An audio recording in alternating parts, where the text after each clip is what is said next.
Good evening to everyone here. Today is Wednesday, June 2nd. The time is 7:01. I'd like to call the meeting to order. Mr. Ayo, could you call the roll, please? Mr. Curtis? Here. Mrs. Davis? Here. Mrs. Fabio? Here. Mr. Culver? Here. And Mr. Gordon is not here. Okay, that's 4 of us here. Can you all please stand for the pledge, please?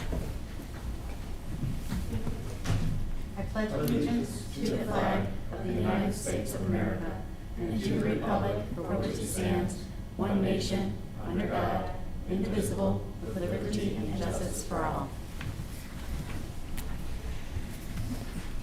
All right, moving on to my president's report.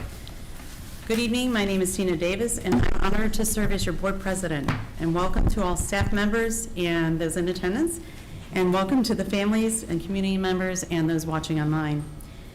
Last Thursday, the students officially finished up a most unusual, challenging, yet a very successful school year. Our staff, administration, students, and families went above and beyond to make the school year a success. At times, it felt like we were gripping tightly to the handlebars of a very intense, death-defying roller coaster, not knowing when the crazy ride would end. Yet here we are, and with the first days of summer ahead of us, a well-deserved break for some of our staff, students, and families. And I, for one, am pleased and very grateful for what the district has provided for my children during this past year to ensure that their learning would continue in definitely a caring and a creative environment. Last Monday, the senior class of 2021 celebrated the conclusion of their days in the Twinsburg City School District at the Commencement Ceremony, which took place at Quicken Loans Arena in Cleveland. Couple things, it was a challenge getting there.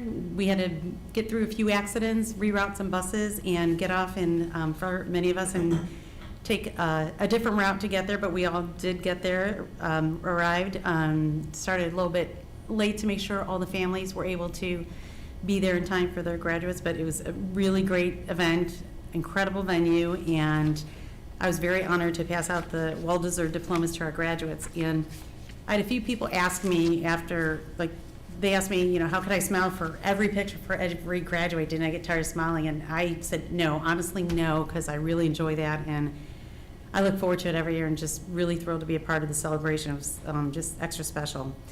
And this celebration of our seniors will be a very special memory for many, and that they won't forget. And I don't think there will be a year anything like this past one in the near future. Hope not. And this class is going to move on to bigger and much better things. And well done, class of 21. And as said earlier, the school year has just ended, and if we've learned anything, if I've learned anything, it's a need for patience and grace and flexibility. We're going to, there's plans for reopening. Nothing is completely set in stone right now, so we just all do need to have some patience. And just one word of, I guess, advice is if you hear it on the internet or social media, doesn't mean it's true. So if you have questions, always, you can ask the board members, you can ask the superintendent, you can ask the principals, but just don't rely on social media for your updates on what's happening in the school district, because many times it just definitely isn't true.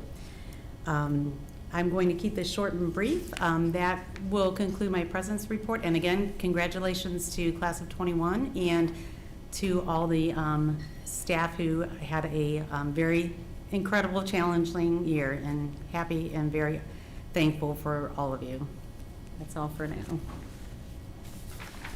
Thank you, Mrs. Davis. Good evening. Good evening, Board of Education. Good evening, staff members who are here this evening, as well as our residents watching from home. Indeed, the last couple of weeks has been a time of excitement here in our district. Congratulations to the Davis family and to the Curtis family, families of grads of the class of 21. I know you're celebrating with your students, and we're celebrating with our class. So congratulations to your families, and we wish them much success, as we wish all of the graduates in the class of 21 much success as they move forward into their futures. Board of Education, this time of the year is the time that we are actually creating the senior send-off newsletter. And it's a special edition of our district newsletter meant really for the class of 21. We are finishing up the newsletter. It's in edit right now, and it will be soon mailed to our graduates. And it will also be included as an insert in the Twinsburg Bulletin later in the month of June. So just a nice way to celebrate with our students and to give them a memento maybe for their graduation parties or their scrapbooks or just their memories. And so we look forward to getting that in our graduates' hands here in the next couple of weeks. Indeed, commencement at Rocket Mortgage Fieldhouse was such a great celebration, and I want to thank our high school principal, Dr. Laura Hebert, our graduation advisor, Mrs. Donna Houston, our senior class advisor, Miss Brittany Hardery, our school guidance department chairperson, Miss Tanya Brennan, and our athletic director, coordinator of student activities, Mr. Brian Fantone, as well as all of the staff members at the high school for all that they did. You know, it looks easy when we get there that night. Graduates are in place, the families are excited, and we're in the stands this year. But there were so many details right down to right before pomp and circumstance started that night. And so thank you very much to everyone who cooperated in changing our venue. We want to say a special thanks to Mr. Matt Miller at the Cavaliers organization. He was tremendous to work with us, as well as his assistant, Sydney. We couldn't have done it without them. They tell us they're not going to be in the graduation commencement business next year. They hope to have concerts this time of the year. But for this one year, this special year, they were able to open their facility, I think, for 11 or 12 high schools. And we were fortunate to be one of those. So we thank the Cleveland Cavaliers organization for all of their help that night. They helped us get things together, organized our graduates, and really we felt very well taken care of down at Rocket Mortgage Fieldhouse. Can't say enough about the organization of the Cleveland Cavaliers and all they did to help us that night. Kindergarten screening and registration is actually underway this week. Finally, it's here. Parents of children who will be 5 years of age before August 1st, 2021 are asked to visit the district website and then click on the For Parents tab, scrolling down to access registration information. Once there, you will be asked to create an account, and then you'll be asked to complete the pre-registration information. As always, families, if you have any questions, please feel free to contact Wilcox Primary School. If it goes to voicemail, please leave a message because this is kindergarten registration and screening week, and the staff is very busy welcoming our class of 2034 and their parents through the registration and screening process. But I promise you, if you leave a message, somebody will be back in touch with you as soon as possible. And we look forward to meeting all of our incoming kindergarten children in our class of 2034. Congratulations to the following members of the Twinsburg High School track and field team who are headed to Columbus this weekend for the OHSAA State Track and Field Championship meet. First, we have Nia Carthen in the shot put and discus. In the 4x100, we have Savannah Swanda, Akira Johnson, Raina Thornton, and Bree Banash. In the 4x200, we have Savannah Swanda, Akira Johnson, Raina Thornton, and Araya Gilmore. In the 400, we have Sophie Bissett, and in the 200, we have Antoine Brown. And board, just a personal story to tell you about Araya. I was the principal at Heskett Middle School in Bedford Heights, and Miss Gilmore, Araya's mom, was a science teacher in my building, and she was pregnant with Araya when we worked together.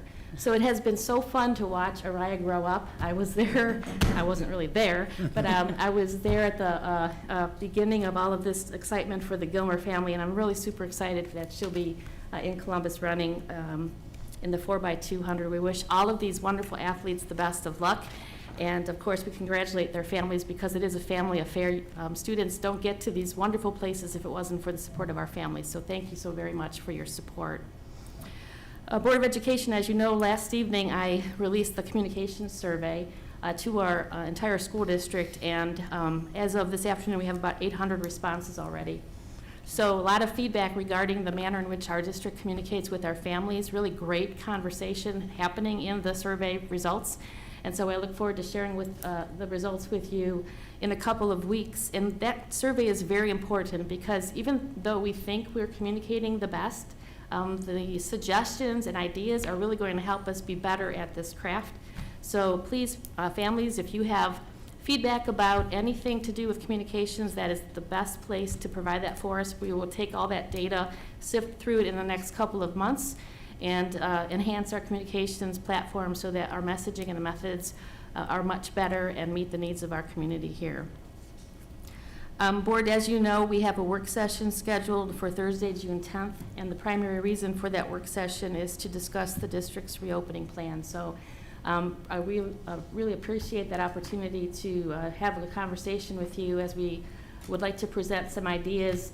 Through the surveys, we have feedback from our parents, and of course today with the health orders being rescinded, there's a lot of buzz around what's going to happen next school year, and we want to make sure that we understand the direction of the board so that we can finalize our plan, get it out to our families so they're aware of the plan early enough. In fact, that comment is in the communication survey several times. The families appreciated having information early in August, and then the fact that the board stuck to the plan was appreciated by our families. So we see that information coming to us as feedback in our communication survey. So our process is really important to our families, so I appreciate you working with us on that. Board, as you know, yesterday, Governor DeWine released the state from the health orders that have been in place due to the pandemic. And I'd like to request just your direction with regard to the required mask wearing for the summer months, especially as it relates to our district staff who are working this summer, and with regard to our students participating in summer camps and educational programming. In your folder this evening, there are a couple of documents that I slid in there. Both were received today, so I apologize that you did not have them in advance. One was a one-page email from Summit County Public Health that just provided some direction with regard to mask wearing. And the second one is the CDC guidance with regard to summer camps. And both are pretty important documents because they will provide guidance for us. It's confusing because the governor rescinded the health orders, yet and still CDC is requiring us to have certain protocols in place to protect our students and our staff members. And if you look at the email we received from the Summit County Public Health this afternoon, it reads, although the masking social distancing requirements for schools have been rescinded, please remember that you must still have documented COVID-19 prevention policies in place, including universal mask wearing, in order to use the modified quarantine option. The default option is an out-of-school quarantine if there is an exposure at school. So they're reminding us from Summit County that there are still some health and safety protocols that we must abide by, and primarily at this point it's attached to situations where we may have unvaccinated individuals, and as you know, students under the age of 12 haven't had even the opportunity to be vaccinated. And then students from ages 12 to 18 have had the opportunity, but this is a family personal choice, and so we do have students that we know have been vaccinated through our clinics, but there are also others that we are not certain about that.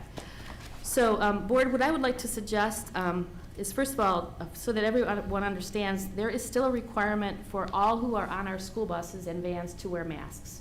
That is a non-negotiable. That is still in the CDC guidance, and it's actually substantiated here this afternoon by an email I received from Summit County Public Health, actually 2 emails, this one and a second one. So students being transported to camps all over the place using our district transportation will be required to wear masks, as will our drivers and aides who are on the buses. And so what I'm going to ask Mr. Welker to do is to make sure that he circles back with the Transportation Department, as well as the City of Twinsburg and the Village of Reminderville, who use our buses for their summer camps, to ensure that even though they're not our programs, the kids are on our buses. And so that would be a requirement for the summer months, at least for, as we know today, for children and adults who are riding our school buses. So that's the first thing. And then I'd like to suggest that adults who have been vaccinated and who are not working directly with our students be relieved from the required wearing of masks. So board office employees, all of the buildings have staff members working right now until the end of June. So I'd like to suggest that those members of the staff who are vaccinated be relieved of having to wear masks while on board property. However, individuals who have not been vaccinated will be required to wear masks. And then as far as our indoor summer camps and educational programming, I would suggest, Board, most of these are involving our younger students, so for the purpose of our programming up through at least grade 6, that it would be a requirement for all who are participating, as well as our staff who are working there, to be masked. The older students in grades 7 through 12, I'm interested to know your perspective on that. We do have students here that are starting, I believe this week, with Eligibility, with some credit recovery, and with APEX. So they're on campus. I don't know if they're all vaccinated. We would have them seated 6 feet from each other at least through the summer months. But your opinion about the students and high school and middle school students is the population that is at question. So for the 7 through 12,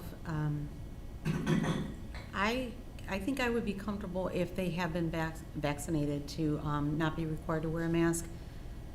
I'm wondering how that I mean, and then there will be some students who, for whatever reason, their family choice or preference or whatever, who still haven't gotten the vaccine or haven't made that decision yet, I guess.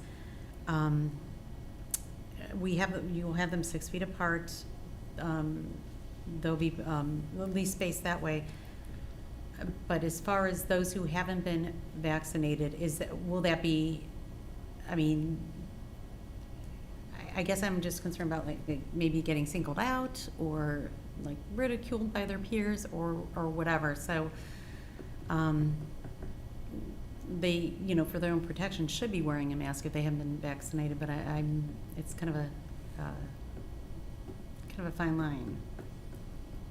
Well, I agree. I mean, it's the bottom line. I mean, I don't know that we need to be put in a position of, policing, because, I mean, essentially right now it's the honor system. People who have been vaccinated are allowed to not have masks. So considering that there is a population of students that are eligible to get vaccinated, right now societally we're in an honor system. So I would expect that if students are vaccinated, that they shouldn't be required to wear a mask. But again, it's a slippery slope because I don't want students to be ostracized. But if they've taken the initiative to get vaccinated, I don't want to force them when they don't have to. Staff, who interact with the students, I would be comfortable. I mean, if they're not right now, I mean, if they're not interacting with students and they've been vaccinated, they can be without masks. I don't know, the extent to which there's the same comfort level because there's this unknown, not with the teachers, but with whom they're interacting with.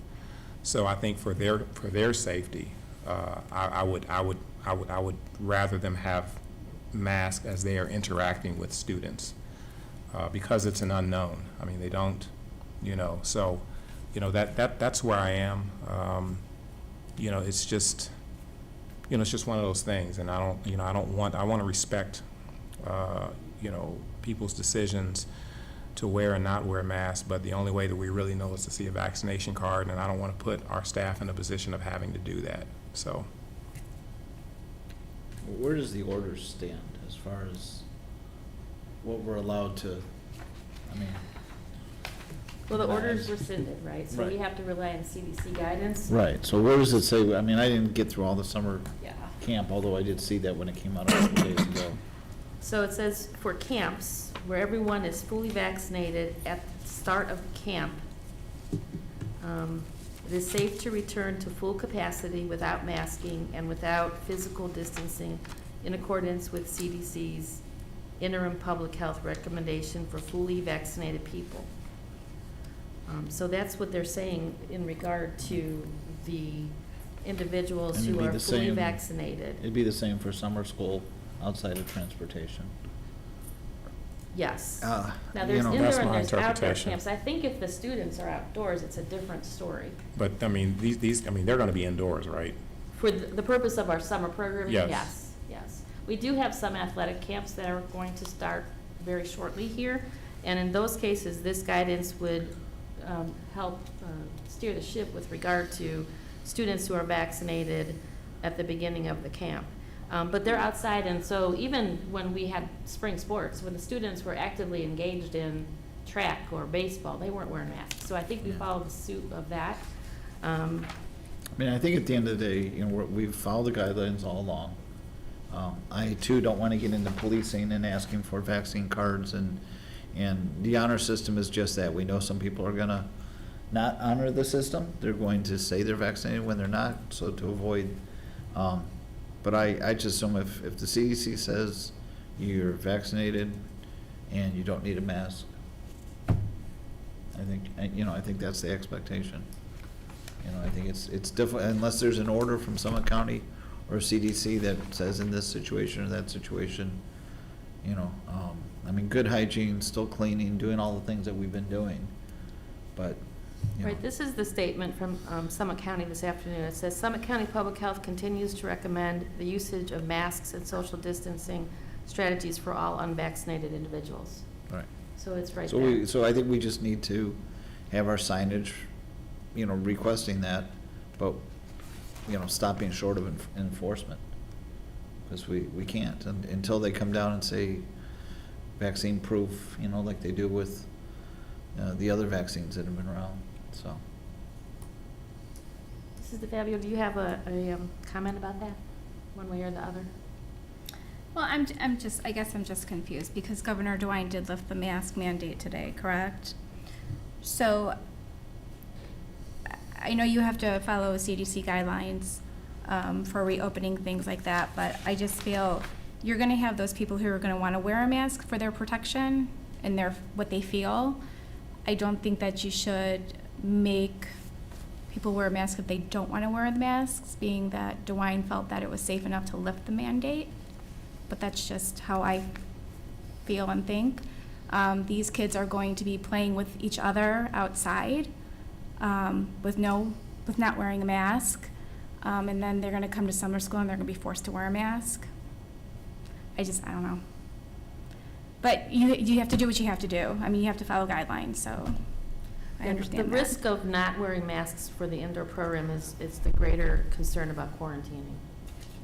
So it opens more students to have to quarantine home for the period of time that was decided by the board, so. With the revised quarantine guidelines of 7, 10. Correct. Vaccinated. Tested, So not if they're tested. vaccinated and there's an outbreak and they have no symptoms, they follow a different quarantine than if they have symptoms and haven't been vaccinated. Right, if you're a high school student and you're in a class and you're in close contact with somebody who is tested positive, you're protected because of the vaccination that you had. Right. But if not vaccinated, and especially if they're not wearing masks, that sets you home for quite a bit of time. So the county here is just reminding us that we still need to have documented prevention plans in place. And I think we still follow the letter of the law with respect to quarantines and rely on Summit County to drive that decision.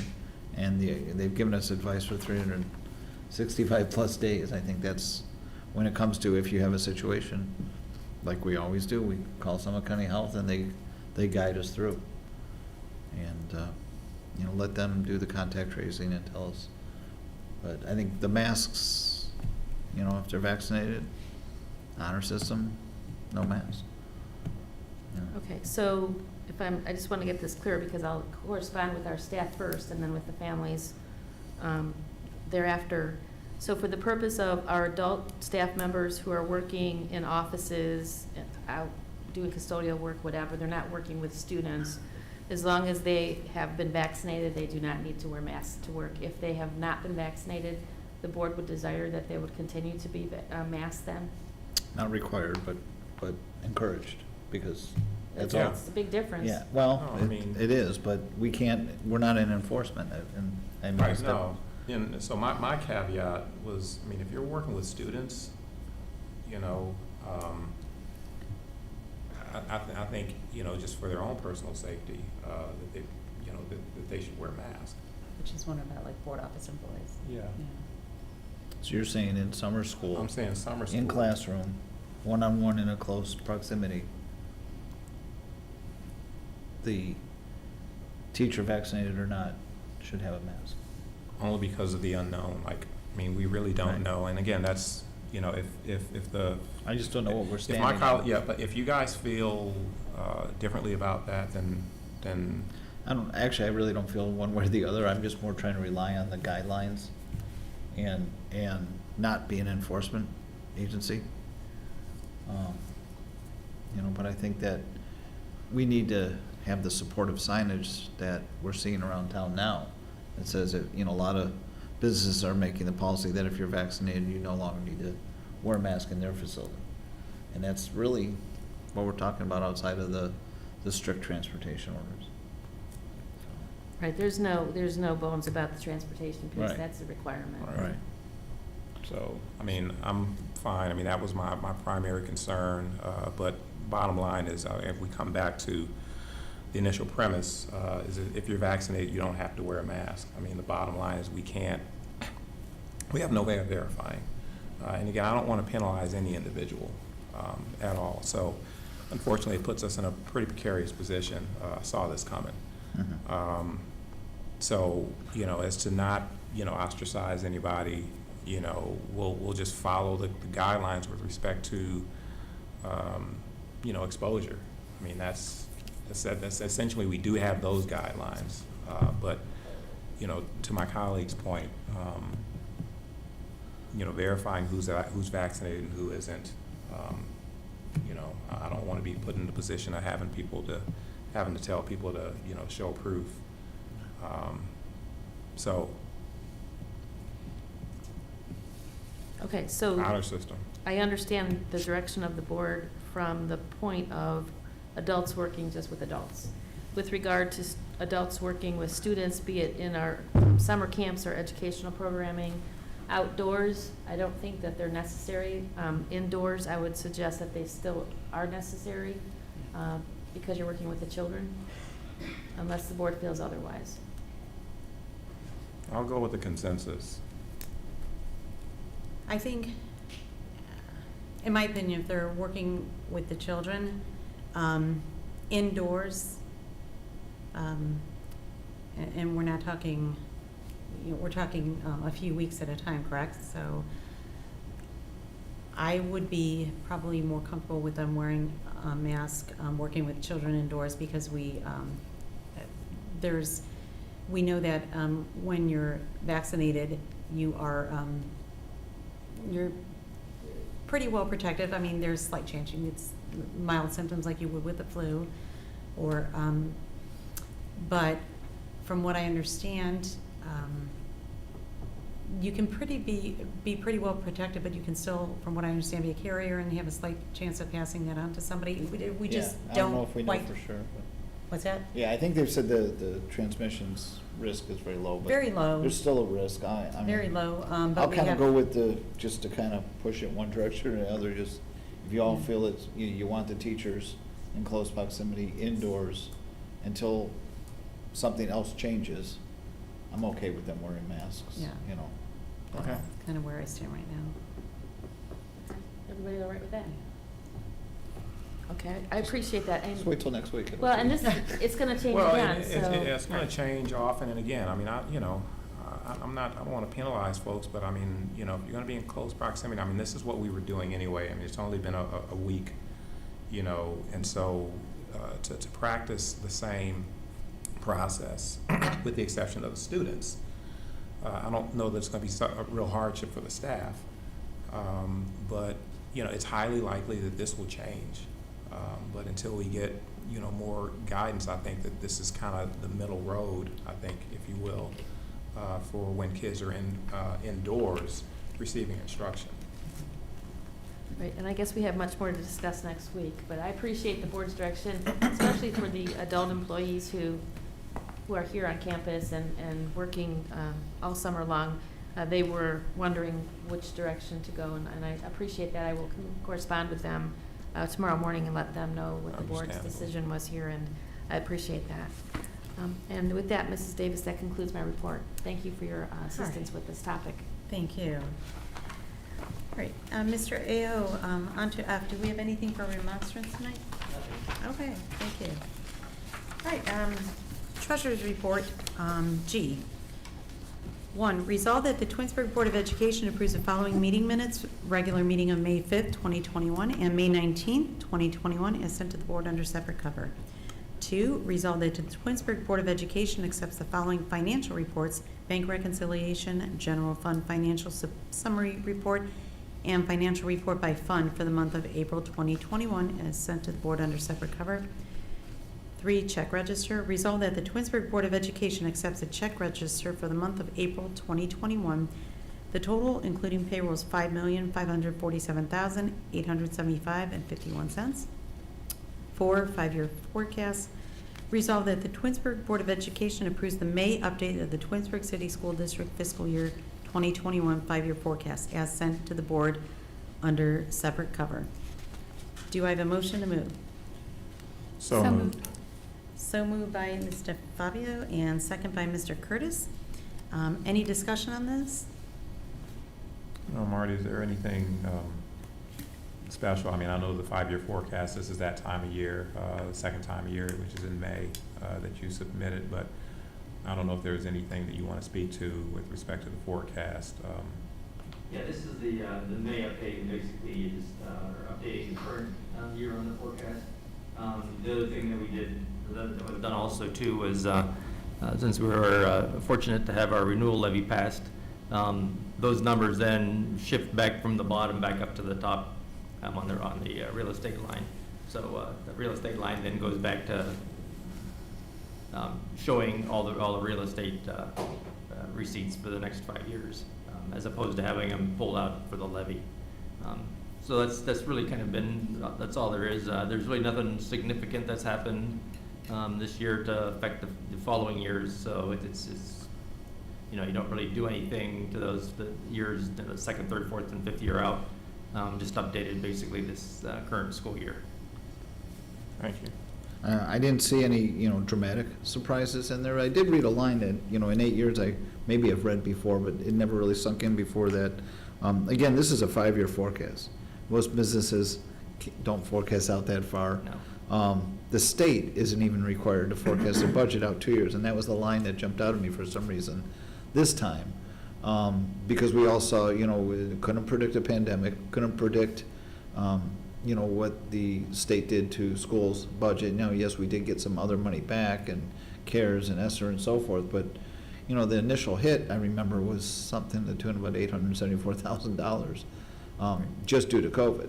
And we've spent well north of $4 million on COVID and cleaning and personnel. So, there are no surprises, but, from the operational change plan of 13 moving forward, there is deficit spending forecasted.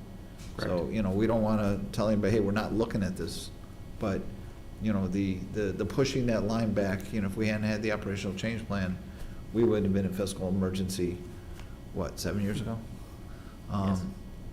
So we continue to push that line back, but the clouds on the horizon are a little darker than they've been, and I just, it hasn't changed, and I know it's just an update to this year.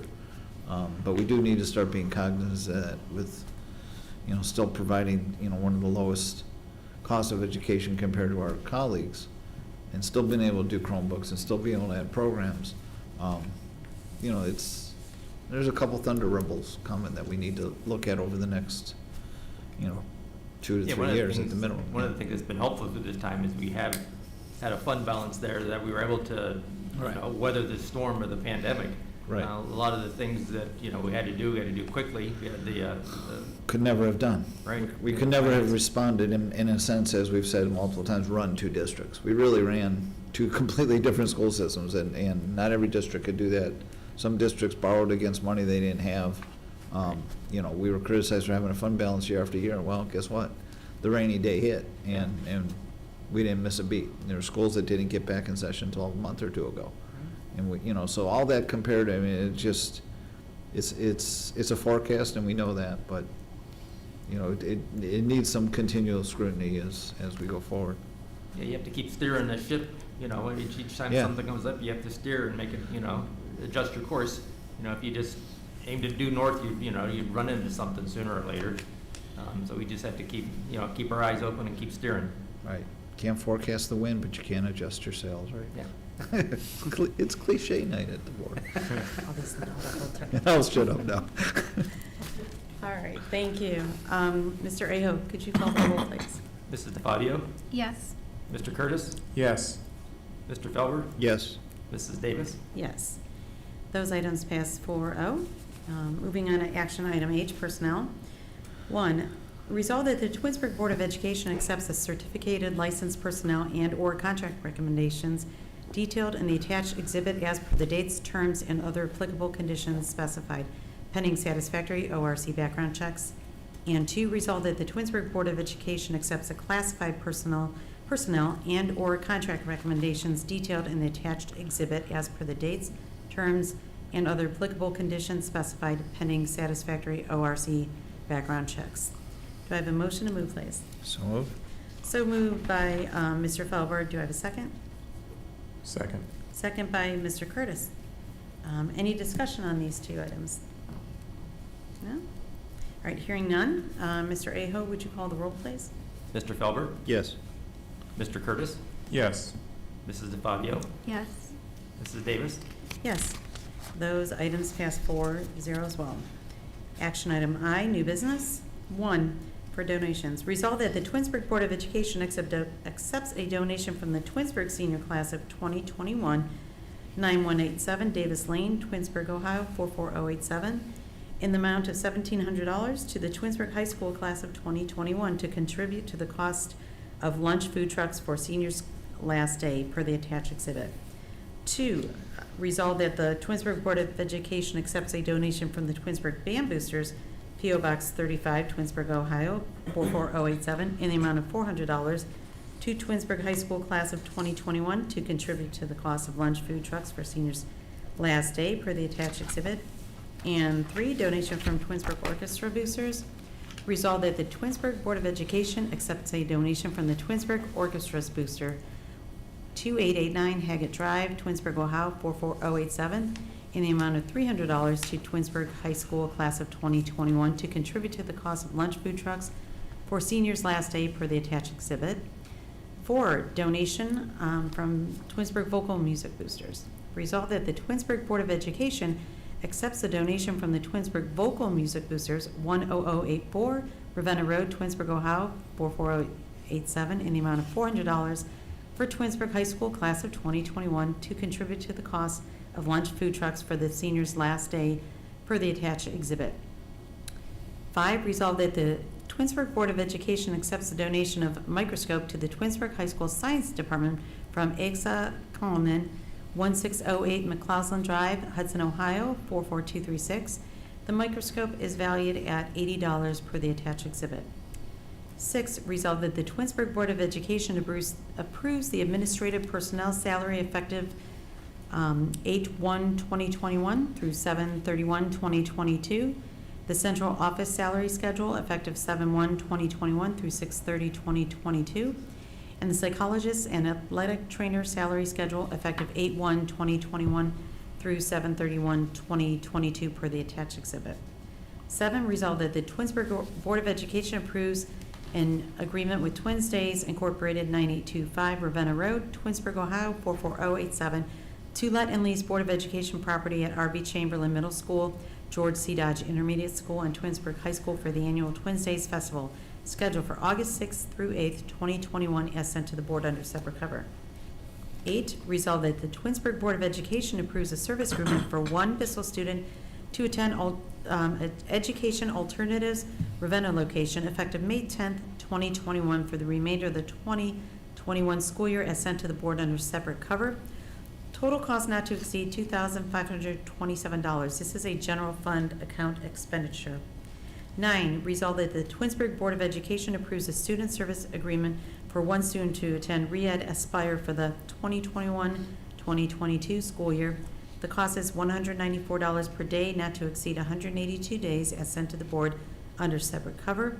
Total cost not to exceed $35,308. This is a general fund account expenditure.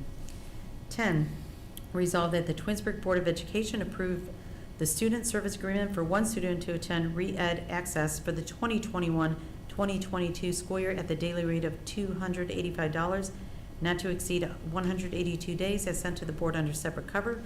Total cost not to exceed $51,870. This is a general fund account expenditure. 11, resolved that the Twinsburg Board of Education approve the student service agreement for one student to attend the Re-Ed Aspire ESY program as sent to the board under separate cover. The ESY program cost is $3,800. This is a general fund account expenditure. 12, resolved that the Twinsburg Board of Education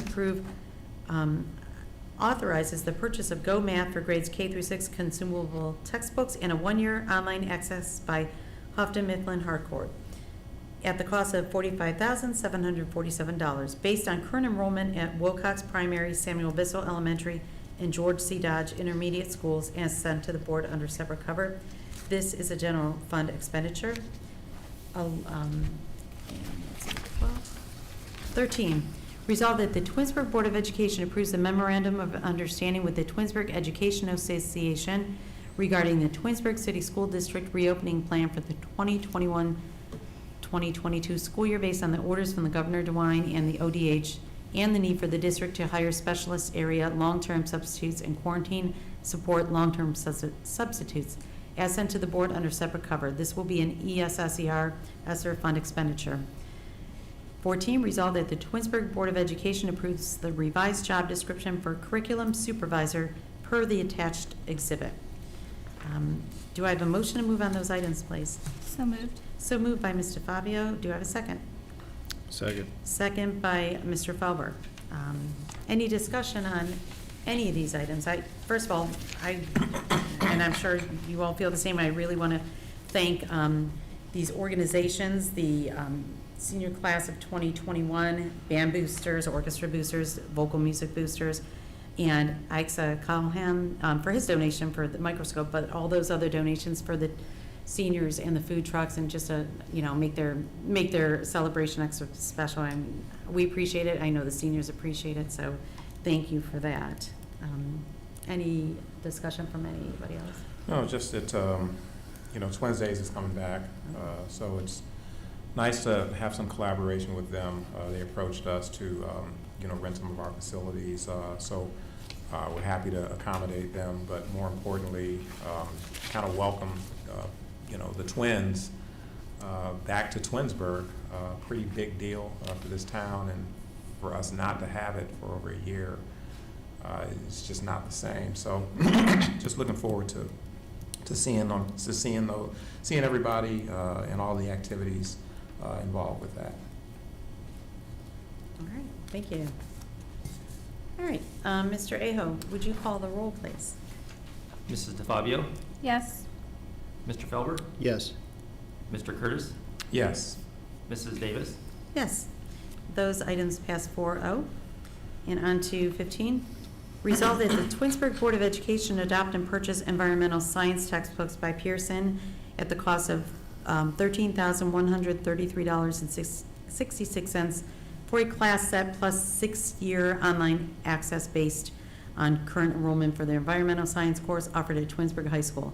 The adoption was approved by the District Curriculum Technology Committee on April 12, 2021, as sent to the board under separate cover. This is a permanent improvement expenditure. 16, resolved that the Twinsburg Board of Education adopt and purchase Inspire Physical Science textbooks by McGraw-Hill at the cost of $18,614.28 for a class set plus 6-year online access based on the current enrollment for the physical science course offered at Twinsburg High School. The adoption was approved by the District Curriculum Technology Committee on April 12, 2021, as sent to the board under separate cover. This is a permanent improvement expenditure. And 17, resolved that the Twinsburg Board of Education adopt and purchase Krugman's Economics for the AP course textbooks by Bedford, Freeman, and Worth at the cost of $6,224.04 for a class set plus 6-year online access based on the current enrollment for AP Microeconomics course offered at Twinsburg High School. The course was approved by the District Curriculum Technology Committee on April 12, 2021, as sent to the board under separate cover. This is a permanent improvement expenditure. Do I have a motion to move, please? So moved. So moved by Mr. Curtis. Do I have a second? Second. Second by Mr. Fabio. Any discussion on these items? All right. Hearing none, Mr. Aho, would you call the roll, please? Mr. Curtis, Yes. Mrs. DeFabio, Yes. Mr. Felber, Yes.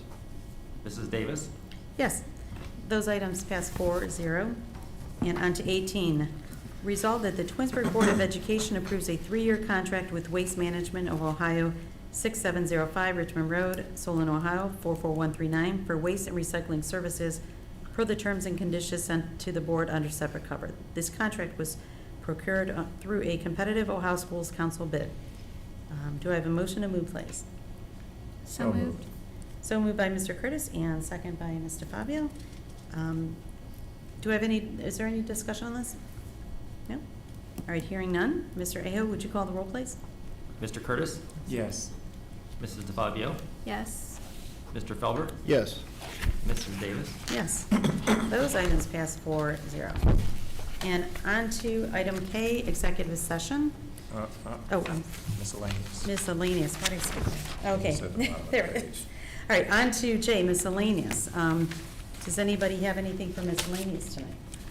Yes, I do, actually. No, it's been a while since I have made any kind of reports on the legislative front. So I wanted to take an opportunity to kind of, bring the board and the community up to speed on some things happening in the State House and also some work that I'm doing with the National School Boards Association. Just got a synopsis of, what's going on with the fair funding plan. Last I made an announcement on this, that this plan was reintroduced, for consideration in the new General Assembly. It since passed the House, but since it's gotten to the Senate, there have been some significant developments with respect to the plan. So just wanted to kind of go over some points. Basically, the Senate has introduced a substitute bill where they've removed the House's fair school funding plan and replaced it with a new funding formula that utilizes a different base cost methodology and restores the state share index to determine the state and local share calculation. And it basically establishes a base cost methodology under which the per pupil base cost amount is $6,065 in fiscal year 2022 and $6,110 in fiscal year 2023. They've also maintained the student wellness and success funds with a $350 million appropriation in FY 2022 and $300 million in FY 2023. And some other highlights, it does establish a direct funding mechanism for students who are enrolled in community schools or charter schools through a voucher program. But it maintains the district deduction for students who open enrolled in another district. Just some other pieces that I'm particularly concerned about is the expansion of Ed Choice eligibility.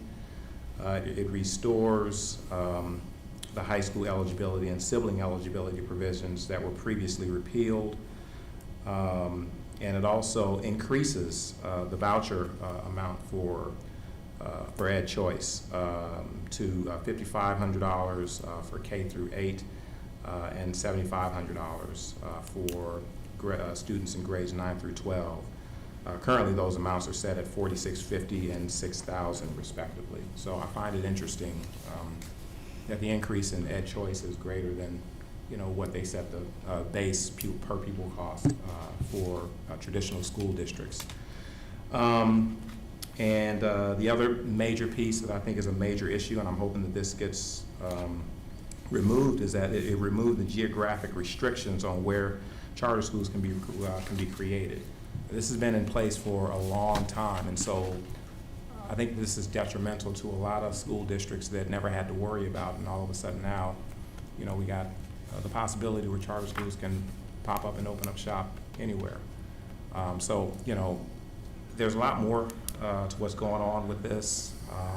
Deliberations are, and testimony is happening this week in the Senate, but we're working on a very short time frame in which it gets, you know, voted in the Senate, and then they have to go to conference to kind of work out differences. So it's essentially two steps that need to happen before this goes to the governor's desk. So myself and other colleagues around the state are continuing to lobby our representatives on this bill. The Ohio School Boards Association, as well as WASBO and BASA, are doing the same. So we're being very vocal about this, but I'm not wild about the changes. And the fact that they took the entire plan out and replaced it with something that, you know, we really didn't intend to.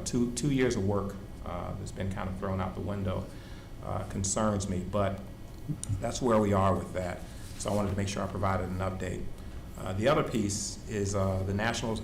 If you recall, a few months ago, I was selected to participate and represent this region, the Northeast Ohio region, at the National School Boards Association Advocacy Institute. At the time that happened, it was supposed to be where I would be going to Washington, D.C. That has since changed. It's virtual. So I will be in front of my computer for 2.5 days,